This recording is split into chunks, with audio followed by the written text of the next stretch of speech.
Discover Harar, holiest city in Africa. Considered as the fourth holiest Muslim city in the world, Harar is the center of Islam in Ethiopia. The fortified historic town of Harar is located in the eastern part of Ethiopia, which is 525 kilometers from the capital of Addis Ababa, on a plateau with deep gorges surrounded by deserts and savanna. Hello explorers, and welcome to another episode on Discovering Africa.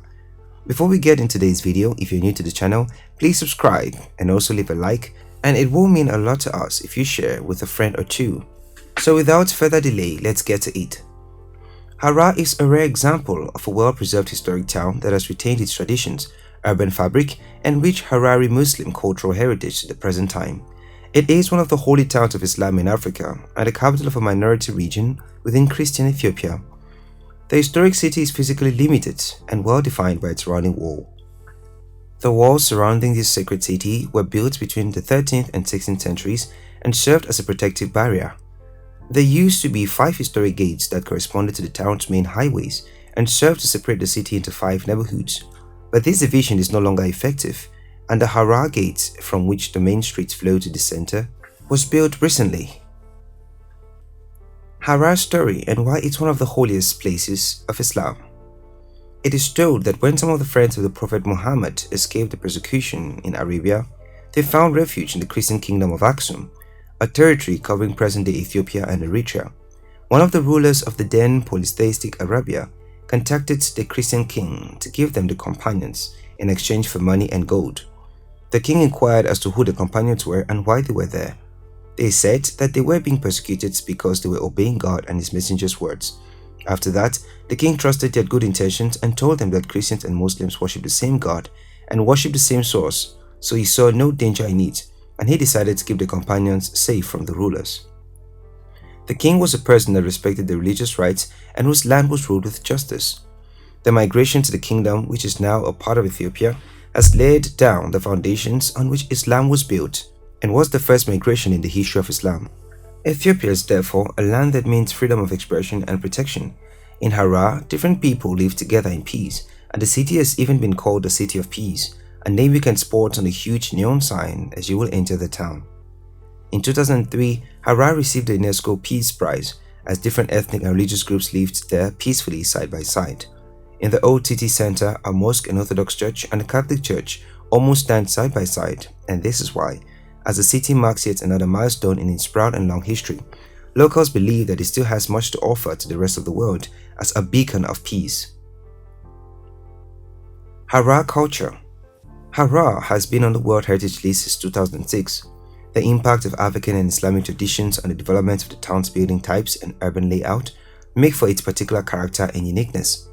The Harari culture refers mainly to the typical Harari houses and Harar Jugol, which is home to 82 mosques, 3 of which date back to the 10th century, 102 shrines, and a variety of European, Indian, and mixed townhouses with unique interior designs, all of which contribute to Harar's cultural legacy. The current urban arrangement is based on a 16th century design for an Islamic town, with a central core of commercial and religious structures and a maze of small lanes with imposing walls.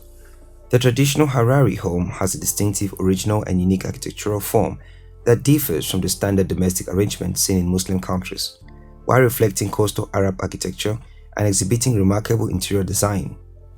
Indian merchants erected new houses with wooden verandas at the end of the 19th century, which formed a separate urban scene and influenced the construction of mixed Indian Harari residences. Harari's cultural heritage today includes the architectural and ornamental qualities. Harar's integrity. Although there have been some urban developments towards the west and north parts, the historic city remains intact on the eastern and southeastern parts of the whole town, where the essential relationship between the urban and rural areas is still maintained. However, the integrity of this property can be threatened by emerging trends to alter and modernizing the traditional buildings, which would make them susceptible to irreversible change. Careful monitoring, enforcement of regulations, raising awareness, and the promotion of preservation attitudes amongst inhabitants are actions needed to maintain integrity. Harar's authenticity.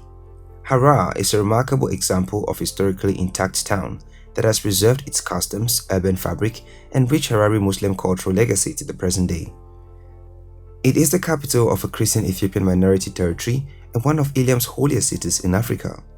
The 16th century enclosing wall keeps the medieval city physically constrained and firmly defined, and the setting has been preserved on the property's eastern and southeastern sides.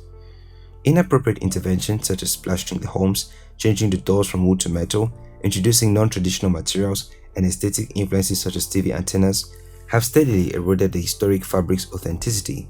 To avoid further deterioration of the property's authenticity, intervention guidelines must be enforced and explained to the residents. Protection and management in Harar. Since 1974, Harar has been designated as an Ethiopian National Heritage Site.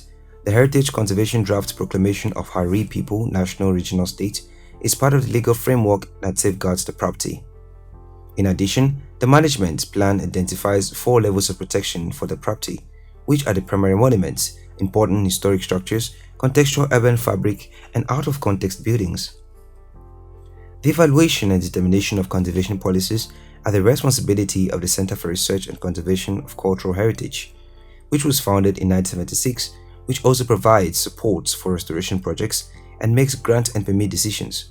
In this process, the local government and the Kebele serve as an administrative office, the Jugo Heritage Conservation Office, which was founded in 2003 and has a management committee and acts as a link between the Harari Council, which reports to the Harari People, National Regional States General Meeting, and members from Jugo's administrative and social structures. The main source of funding comes from the government, but however, there has been cooperation between the local authority, the Urban Development Support Service, and the German Technical Organization. Factors that need to be addressed through management and conservation actions include the enforcement of regulations for new constructions, infrastructure development, waste management, the maintenance and conservation of historic buildings, as well as the preservation of the setting. The management of Harar Jugo will need to address the challenges faced to achieve the delicate balance between the need for conservation of cultural heritage and traditional values with those for the improvement of quality of life and sustainable development. As we come to the end of this video, today's Harar is the administrative capital of the Harari People National Regional State, and the historic town has a traditionally functioning community, forming a complex socio-environmental whole where each element has its symbolic and practical significance. The Harari people are distinguished by the continued cultural traditions and quality of their handicrafts, including weaving, basket making, and book binding. The organization of the communities through traditional systems has preserved its social and physical inheritance, and significantly the Harari language. That brings us to the end of this video, and if you found it interesting, leave a like and don't forget to hit the subscribe button below and click the bell icon so as to be notified when next we drop new videos, and feel free to check our previous video on the channel as we upload daily. Thanks for watching.